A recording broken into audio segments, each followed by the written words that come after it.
warahmatullahi wabarakatuh. Perkenalkan, nama saya Rafiq.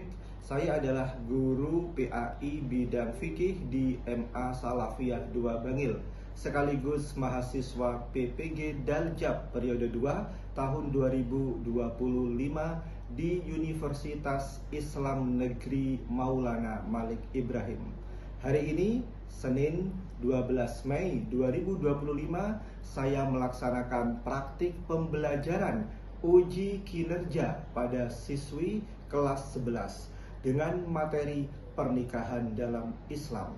Selamat menyaksikan. Assalamualaikum warahmatullahi wabarakatuh. Waalaikumsalam warahmatullahi wabarakatuh. Apa kabar semuanya? Alhamdulillah. Alhamdulillah, semoga senantiasa sehat selalu dalam lindungan rahmat Allah Subhanahu. Sebelum pembelajaran pada hari ini dimulai, mari kita sama-sama berdoa. Doa dimulai. Bismillahirrahmanirrahim. Allahumma aftah qulubana futuhal arifin. Allahumma aftah qulubana futuhal arifin. Allahumma aftah qulubana futuhal arifin. Al-Fatihah. A'udzu billahi minasyaitonir rajim. Bismillahirrahmanirrahim. Alhamdulillahi rabbil alamin. Ar-Rahmanir Rahim. Maliki yaumiddin. Iyyaka na'budu wa iyyaka nasta'in. Ihdinas siratal mustaqim. Siratal ladzina an'amta 'alaihim ghairil maghdubi 'alaihim waladdallin. Kehadiran dari 20 siswi, adakah yang pada hari ini tidak masuk? Insyaallah betul. Semuanya masuk ya? Ya, semuanya diberi kesempatan dan kelancaran untuk mengikuti kegiatan belajar mengajar pada hari ini ya. Alhamdulillah, dari 20 siswi semuanya hadir ya.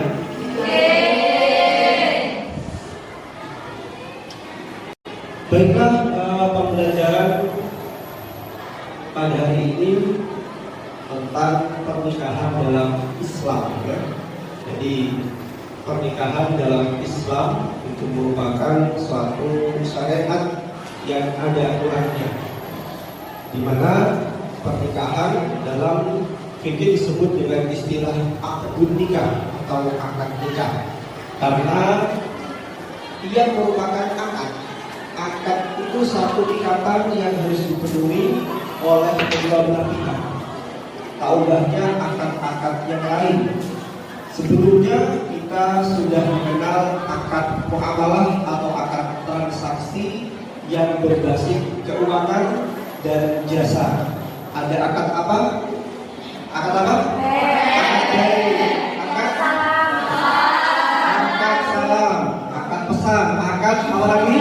Rohan, akad berdai, akad apa lagi? Akad hasil, ada akad apa lagi? Akad bagi hasil dan akad-akad yang lainnya. Nah, sekarang kita akan membahas tentang akad nikah. Kenapa kok ada akad nikah? Karena akad nikah itu ada dua belah pihak yang berakad, di mana di sini nanti akan ada ijab dan qabul. Dalam istilah fikih, sesuatu yang ada ijab dan qabulnya disebut dengan Apa tujuannya kita membahas pernikahan dalam Islam? Agar kita tahu bahwa dalam pernikahan secara Islam atau pernikahan dalam Islam itu ada syarat dan rukunnya, dan inilah yang nantinya akan kita bahas, syarat rukun nikah. Nikah itu punya rukun. Sini ada rukun-rukun nikah, dan setiap rukun nikah ada syaratnya. Inilah materi kita di sini adalah syarat dan rukun nikah.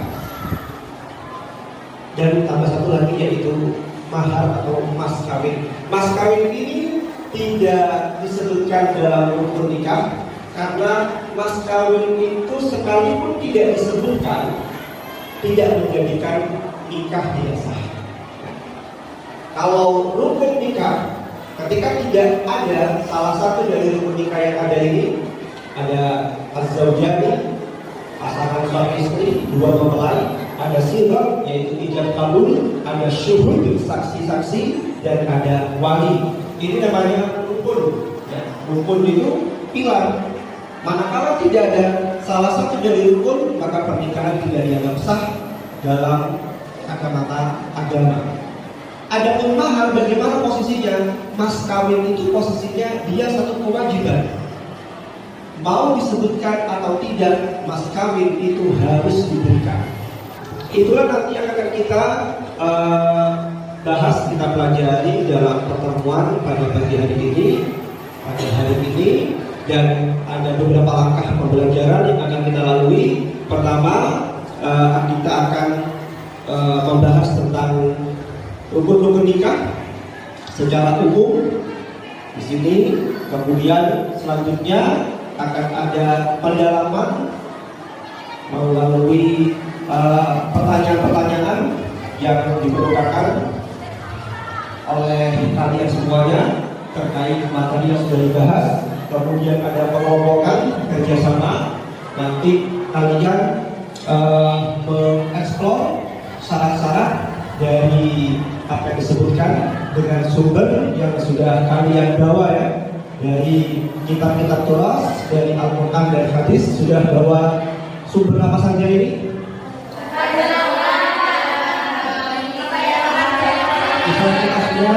Ada Fathul Qorib, ada Kausar, tentunya ada Al-Quran dan hadis.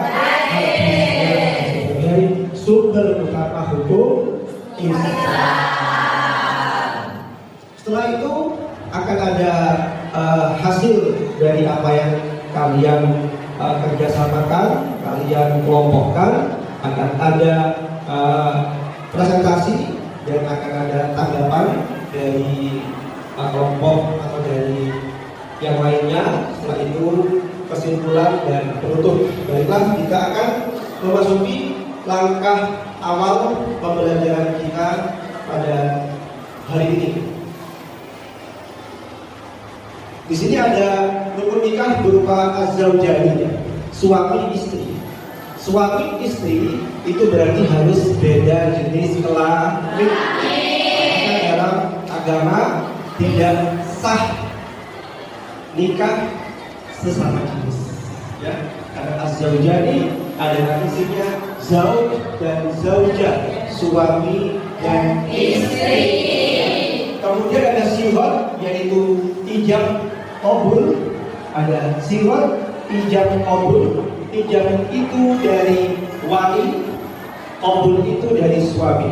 Ijab itu dari wali atau wakilnya, kemudian qabul itu dari suami. Yang ketiga ada saksi atau ada syuhud, minimal ada 2 orang saksi. Dan yang penting di sini, semuanya penting, tapi yang nomor 4 ini adalah yang memberikan ijab, yaitu wali. Wali yang mengijabkan. Jadi dalam Islam tidak sah, tidak bisa perempuan menikahkan dirinya sendiri atau perempuan menikahkan orang lain, karena wali di sini haruslah laki-laki. Dan nanti akan kita bahas lebih lanjut. Dari rukun nikah, az-zaujani, sirah, syuhud, dan wali. Silakan identifikasi. Kalian harus bisa mengidentifikasi az-zaujani itu apa, atau siapa, sirah itu apa, atau siapa, saksi itu bagaimana, wali itu seperti apa. Silakan. Ya, siapa? Niswatul Fauziyah. Silakan, apa yang perlu diidentifikasi? Sirah itu apakah harus memakai bahasa Arab?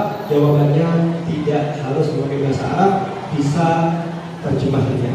Tapi nanti syukur ada syarat-syarat yang harus diperhatikan. Ada lain yang ingin mengidentifikasi Zahatul Balkis? Saksinya itu harus Saksi minimal 2 orang saksi. Ya, minimal 2 orang saksi. Minimal 2 orang saksi. Setelah kita sudah mengetahui azalnya ini adalah sepasang suami istri, sigon adalah ijab dan kabul, saksi adalah minimal 2 orang laki-laki, wali adalah seorang laki-laki. Itu secara umum dan kita akan ke pendalaman. Silakan kalian buka materi ajar ini, pahami. Di sini ada syurutuz zaujaini, ya. Ada syurutuz zaujaini, ada az-zauj, dan buka materi yang sudah ada di bangku masing-masing. Ya, silakan ini diamati dan ditulis, kemudian nanti disampaikan hasilnya, dipresentasikan. Bagaimana kalian sudah bisa mengidentifikasi rukun-rukun nikah? Ada siapa?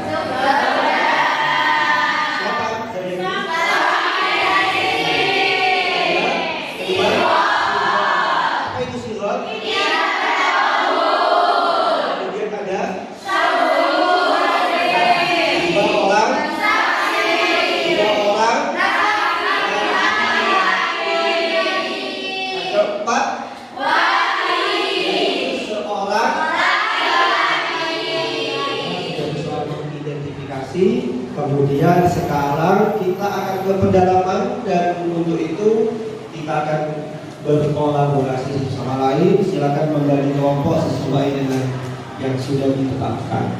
Ya. Silakan dibagi kelompoknya.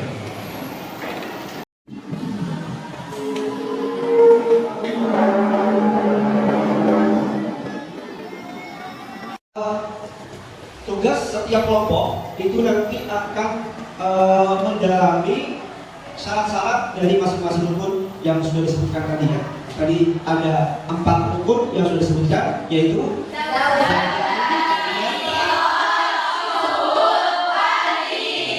nah, di sini ada 4 kelompok yang masing-masing. Kelompok 1, 2, 3, 4. Kelompok 1 akan membahas, akan mempertajam syarat-syarat saksi, akan mengamati dan nanti dipresentasikan. Ada syurutuz zaujaini, az-zauj, dan juga az-zaujah, ya. Nanti dibuka modul ajarnya. Ini nanti yang akan diperdalam, diamati teks ini, kemudian nanti dipresentasikan. Syurutuz zaujaini kelompok 1 yang berupa az-zauj dan zaujah. Untuk kelompok 2 ini kalau diamati, yaitu tentang syurutuz sighah. Syurutuz sighah untuk kelompok 2. Kelompok 3 syurutul wali. Syurutul wali untuk kelompok 3. Kelompok 4 syurutuz syahidaini, dan kelompok 2 ini adalah tentang mahar. Ya, baik. Mahar bersama atau mahar mithil, ya. Jadi kelompok 2 selain tadi silat juga akan membahas dan akan mempresentasikan nanti hasilnya, yaitu tentang silat dan mahar. Silakan diamati teks yang sudah ada di sini. Mulai dari syurutuz zaujaini, kemudian ada syurutuz sighah, ada syurutul wali, dan syurutul dan mahar. Kita akan ke langkah berikutnya, yaitu mengkomunikasikan apa yang sudah kalian amati bersama. Ya, masih semangat ya? MA Salafiyah 2.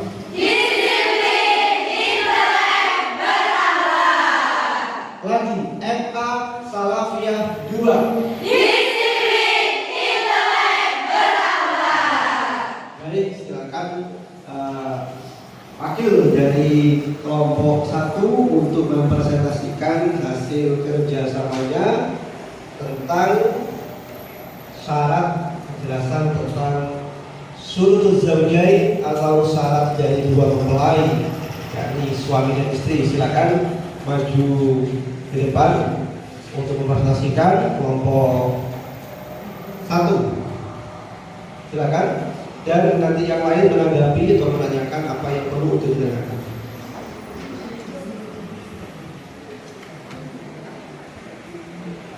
Assalamualaikum warahmatullahi wabarakatuh.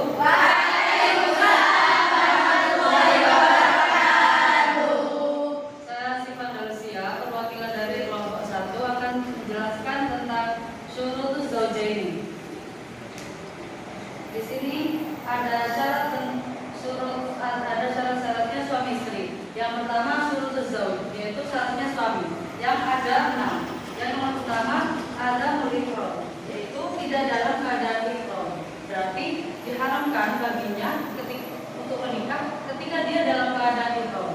Yang kedua, al-ikhtiyar. Suami diperbolehkan untuk memilih siapa yang akan dia nikahi, perempuan mana yang akan dia nikahi. Yang ketiga, at-ta'yin, tertentu. Suaminya itu telah tertentu, yang mana sudah pasti, yang ini bukanlah seperti anak salah satu dari anaknya Bapak Somad semuanya. Tidak seperti itu, tapi telah ditentukan yang mana suaminya, yang mana laki-lakinya. Yang keempat, al-ilmu biismiha awainiha, yaitu mengetahui terhadap namanya si perempuannya atau hakikatnya, fisiknya, baik secara zahir ataupun batin. Yaitu si suami harus mengetahuinya. Yang kelima, ilmu bihalilha lahu, mengetahui terhadap halalnya si perempuan bagi si suami. Berarti si suami itu sudah mengetahui bahwa perempuan itu sudah halal baginya, yaitu bukanlah seorang mahramnya si laki-laki. Yang keenam, dzukhratuhu yaqinan, laki-lakinya itu sudah pasti. Dalam artian bukanlah seorang laki-laki yang baci atau transgender contohnya ya. Yang kedua, ada syurutuz zaujah, yaitu syarat-syaratnya istri. Syarat-syaratnya istri di sini ada 4. Yang pertama ada mulihram, yaitu tidak dalam keadaan ihram. Sama seperti tadi, at-ta'yin, yaitu perempuannya sudah ditentukan. Yang ini bukanlah salah satu dari anaknya Bapak Somad contohnya seperti tadi. Yang ketiga, al-khalqu minan nikahi wa min adat wa min iddati wa yadul khalqi, yaitu sepi dari si perempuan ini, sepi dari pernikahan atau dari iddah selain pelamar. Perempuannya itu tidak dalam keadaan hubungan pernikahan atau iddah dari selain pelamar.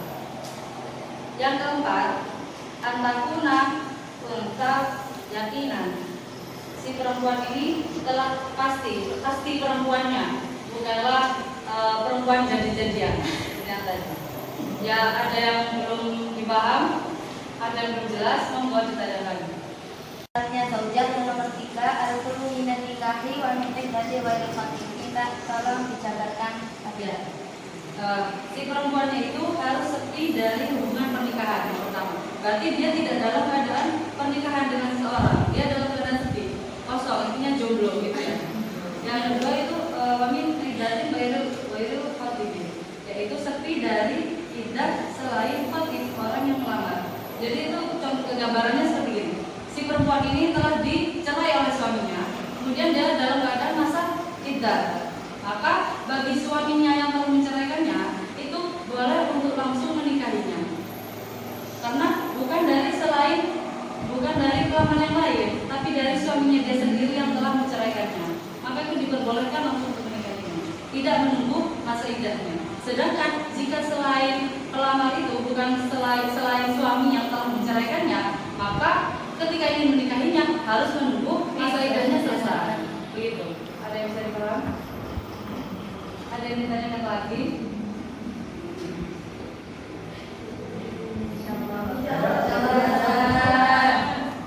Cukup ya presentasi dari kelompok 1. Tidak ada yang tanya lagi? Oke, selesai. Ya, dari kelompok 1 kasih aplaus. Syaratnya, yang pertama adalah qaul ijabmu bila disibaj. Adanya ijab, adanya lafaz ijab itu merupakan lafaz yang mengarah, pelafalan yang mengarah pada pernikahan. Seperti seperti dia mengatakan, wali itu mengatakan aku menikahkan anakku, atau wakilnya itu mengatakan aku menikahkan anak dari ini, seperti itu. Yang kedua adalah qaul ijabmu minal wali aw wakilihi. Ijab itu berasal dari wali atau wakilnya. Jadi wali yang mengakadkan dalam akad pernikahan itu adalah wali yang mengijabkan atau wali mewakilkan pada yang lain. Kemudian yang ketiga adalah qaulul qabul minaz zauj aw wakilihi. Qabul itu berasal dari suami atau wakilnya. Jadi dalam pernikahan boleh bagi calon suami untuk mewakilkan qabul pada orang lain. Lafaznya qabul itu seperti qabil tu, nikah, dan lain sebagainya. Terus syarat yang keempat adalah ittisalul ijab bil qabul. Antara ijab dan qabul itu harus sambung, tidak ada pemisah yang lama. Mengenai pemisah yang lama itu sesuai dengan Quran, seperti dipisah dengan obrolan yang lain dan lain sebagainya. Syarat yang kelima adalah qauluhu munajjazan. Itu pernikahan itu, sifat itu harus tidak ada tidak ditaklif atau tidak ada persyaratan. Seperti aku akan menikahimu jika aku mendapat warisan dan lain sebagainya. Kemudian selanjutnya kita akan membahas mengenai mahar. Mahar itu ada dua. Yang pertama adalah mahar musamma dan yang kedua adalah mahar nikah. Mahar musamma itu apa? Mahar musamma adalah mahar yang disebutkan dalam akad. Jadi di dalam akad antara wali atau wakilnya itu menyebutkan maharnya.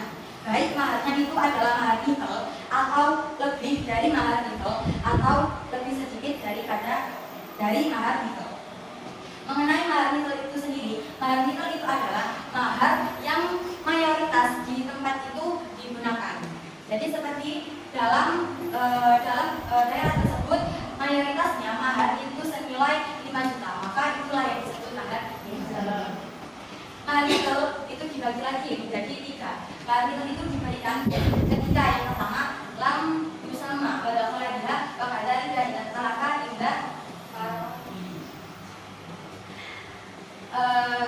Mahar nikah itu disebutkan ketika tidak disebutkan mahar dalam akad tersebut dan sudah terdapat dukul di situ. Maka dari cara juga ketika antara suami dan istri itu berselisih, tidak bersepakat mengenai mahar yang akan ditetapkan. Kemudian yang kedua itu adalah mahar nikah itu diberikan ketika batal bersama apa saja. Ketika mahar bersama itu batal atau kasar.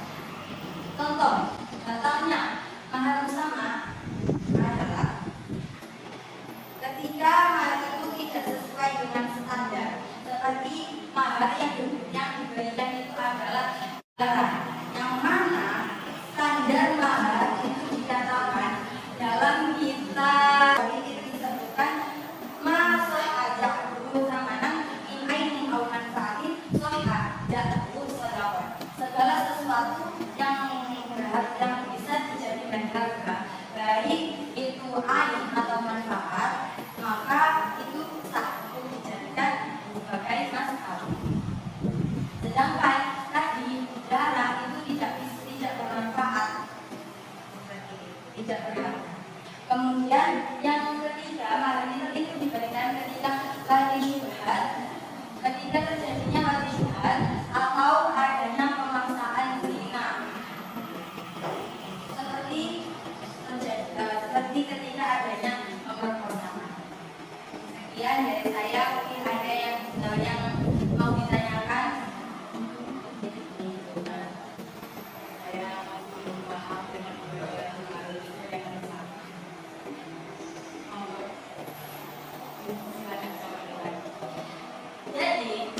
Kemudian mahar itu yang pertama. Mahar itu yang pertama itu diberikan ketika mahar itu tidak disebutkan. Jadi ketika akad itu masih belum diketahui berapa maharnya. Tidak, yang diberikan adalah mahar itu yang ditetapkan oleh wali.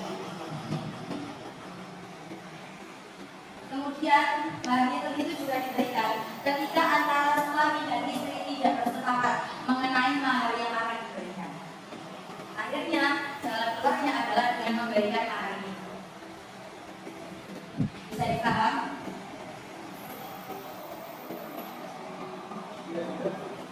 Lanjut yang lain ada yang bertanya? Ya. Oh, ya.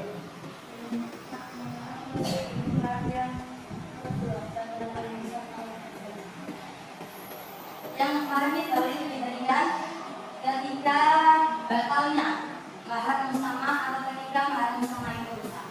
Jadi antara suami dan istri ini sudah bersepakat mengenai satu mahar. Seperti tadi maharnya adalah darah, tapi tidak dianggap maharnya itu karena batasan dari mahar adalah segala sesuatu yang berharga, baik dia itu berupa ain, barang atau sebuah kemanfaatan. Bisa dipahami? Ya, sudah cukup, kasih aplaus ya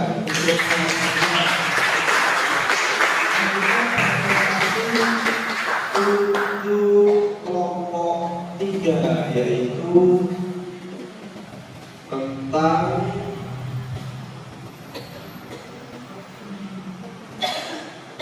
syarat dari wali. Silakan wakil dari kelompok 3.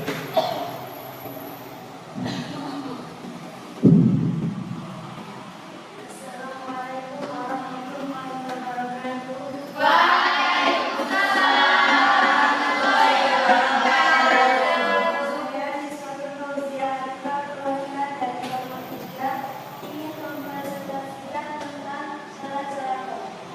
Di sini syarat-syarat wali ada 9. Yang pertama 1, yakni harus mukallaf. Mukallaf itu kriterianya apa saja, yakni balik, berakal, serta merdeka. Yang kedua, ad-dur, laki-laki. Jadi tidak sah sebuah pernikahan jika walinya itu perempuan. Yang ketiga, al-hurriyah, yakni merdeka. Maka tidak sah suatu pernikahan jika walinya itu budak. Yang keempat, ada musuki wal hadzari wal idri binafsi. Si wali bukanlah orang fasik dan bukan orang yang diingat. Siapa sih orang yang fasik itu?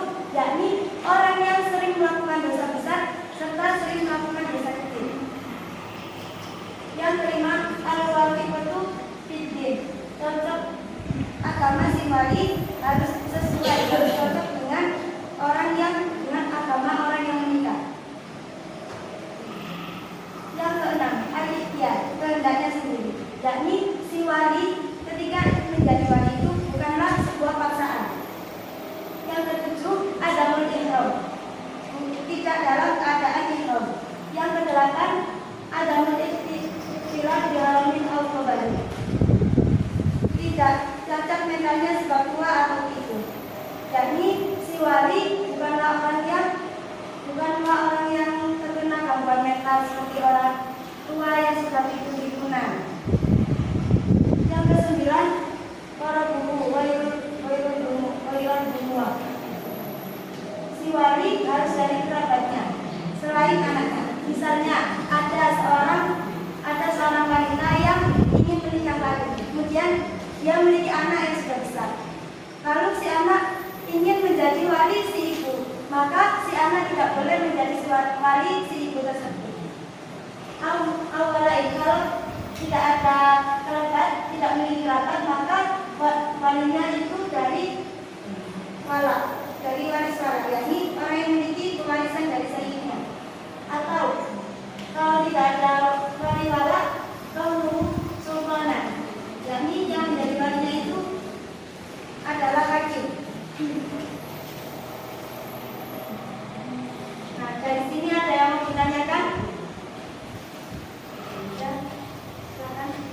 Maaf sebelumnya belum yang menyebut dengan sebut mohon diperjelas lagi.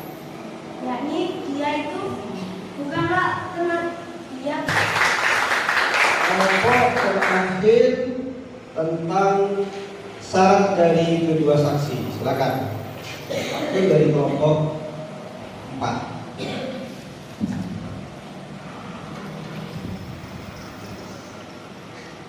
Assalamualaikum warahmatullahi wabarakatuh. Waalaikumsalam warahmatullahi wabarakatuh.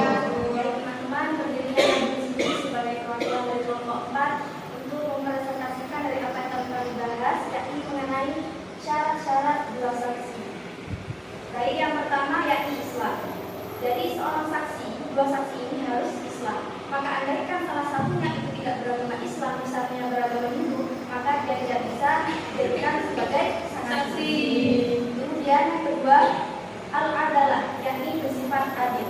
Walau dalam kurung, yakni walau masih ini, walaupun adilnya ini tertutup. Yang ketiga, yakni al-hurriyah. Dua saksi ini haruslah merdeka. Berarti kebalikan dari merdeka, yakni adalah budak. Maka budak tidak bisa dijadikan sebagai saksi. Kemudian yang keempat, ad-dukurah, laki-laki. Maka perempuan dia tidak bisa dijadikan sebagai saksi. 5. Balai.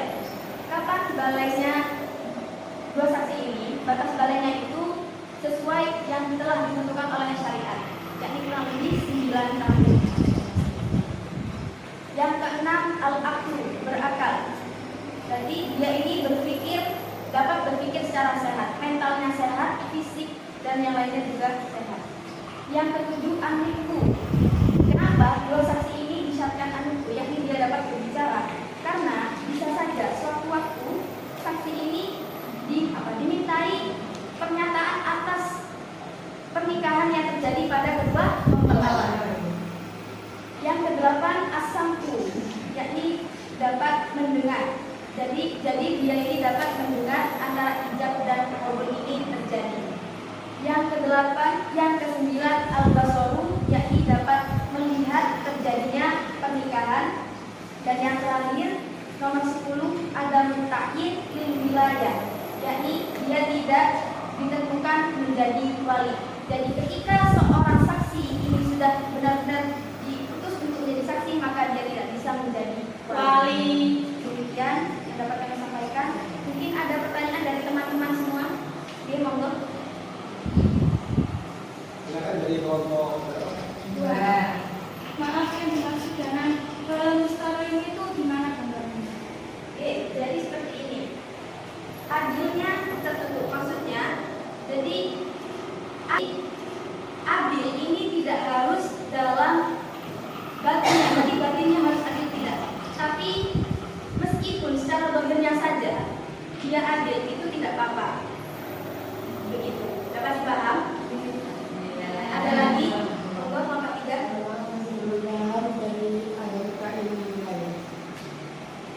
Baik, jadi mengenai agama ta'yin wilayah, jadi ketika saksi ini sudah diutus untuk menjadi saksi, saya bertanggung jawab untuk menjadi saksi, maka dia tidak bisa menjadi wali.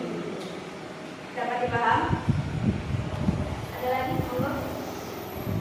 Apakah dua saksi itu batas maksimal atau kewajiban sehingga andaikan lebih dari 2 itu tidak boleh? Hal itu tidak tentu ya. Jadi batas minimnya itu 2. Untuk selebihnya itu insya Allah diperbolehkan. Ada lagi dari teman-teman sekalian, kelompok 1, kelompok 2 mungkin? Insya Allah. Cukup ya, kasih aplaus untuk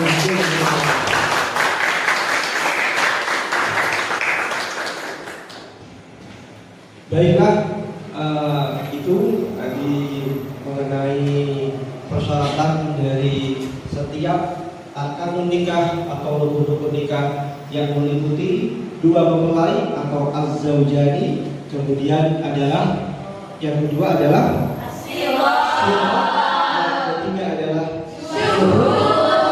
saksi-saksi, dan yang keempat adalah ada wali. Dan jangan lupa dalam nikah wajib adanya mahar kawin. Ingat syarat ikhtiar. Ikhtiar itu artinya tidak dipaksa.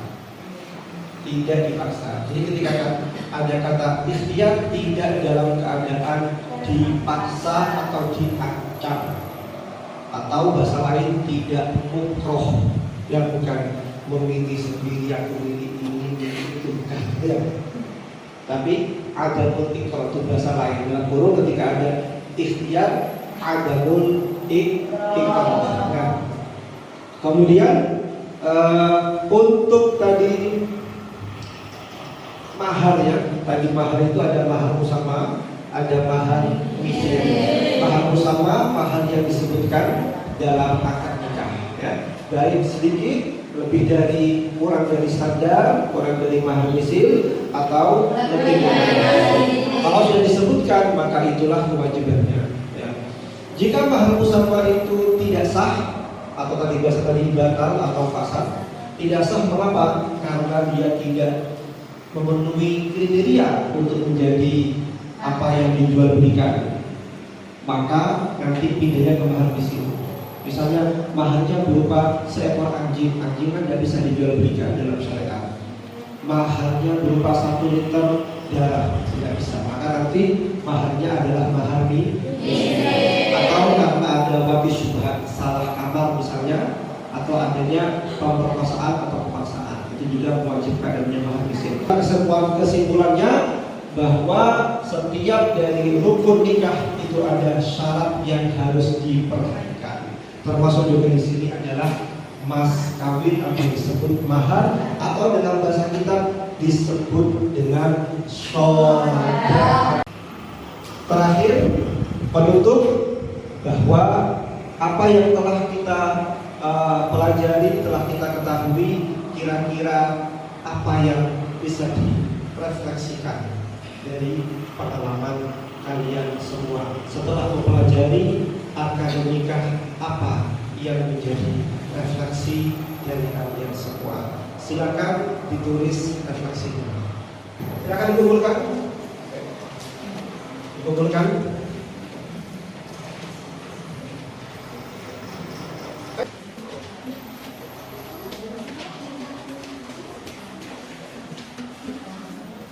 Ya, silakan refleksi pengalaman belajar tentang syarat dan rukun nikah.